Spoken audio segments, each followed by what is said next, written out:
ماما هتقول لك ايه؟ ان شاء الله. يا ماما انا عايز اجيب تليفون ايفون كده ب 40000 جنيه. ماما هتقول لك ايه؟ هتقول لك ايه؟ ان شاء الله. يا ماما عايز اركب عجل.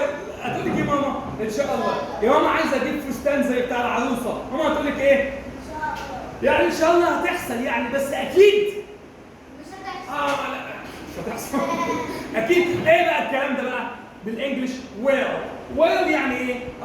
هيحصل ان شاء الله. ويل يعني ايه؟ ان شاء الله. بس كده. بص اللعبه الحلوه دي. بص I will eat ايه؟ فسيخ. I will eat فسيخ ان شاء الله. ان شاء الله. صح؟ واحد تاني بقى نفسه حلوه يقول لك ايه؟ قال ايه؟ قال ايه؟ لا انا مش هاكل يعني ايه بقى؟ I will not مش سامع. قال ازاي؟ ركزوا معايا. بص ركزوا معايا. دي اختصارها بقى كده. I won't eat فسيخ يا اخويا. كل لوحدك. won't eat فسيخ. انا مش هاكل فسيخ. يلا I will يعني ايه؟ ان شاء الله. جبت فسيخ يا ماما؟ جبت فسيخ؟ I will eat فسيخ ان شاء الله. واخويا التاني بقى ايه؟ انف كده. قال ايه؟ I won't eat فسيخ. I won't eat فسيخ بايدك. I won't eat فسيخ. تمام؟ ركزوا معايا. مش عارفين حاجه؟ الويل والوونت اللي هي ان شاء الله وان شاء الله لا، جت بعدها ايه؟ ايت.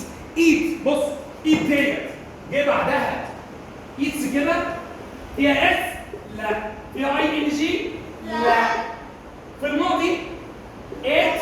لا. امال ايه؟ علبة كشري. يعني علبة كشري يعني مصدر، يعني من غير اضافات، يعني ما فيهاش عدس ولا ايه ولا بصل. هي كده علبة كشري بس كده.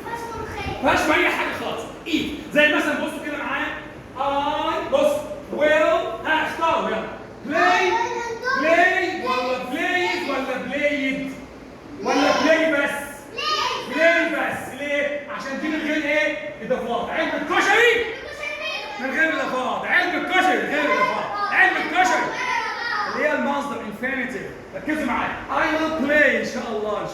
I will play PlayStation ان شاء الله. ده قابلني. طب want. I want to play PlayStation. لا خلاص. يبقى الويل والويل نوت او want يعني ايه؟ ان شاء الله هعمل، ان شاء الله سوف. والثانيه ايه؟ لا مش لا. ويجي بعدها علبه ايه؟ كشري. يعني الفعل من غير ايه؟ اضافات. الفعل من غير ايه؟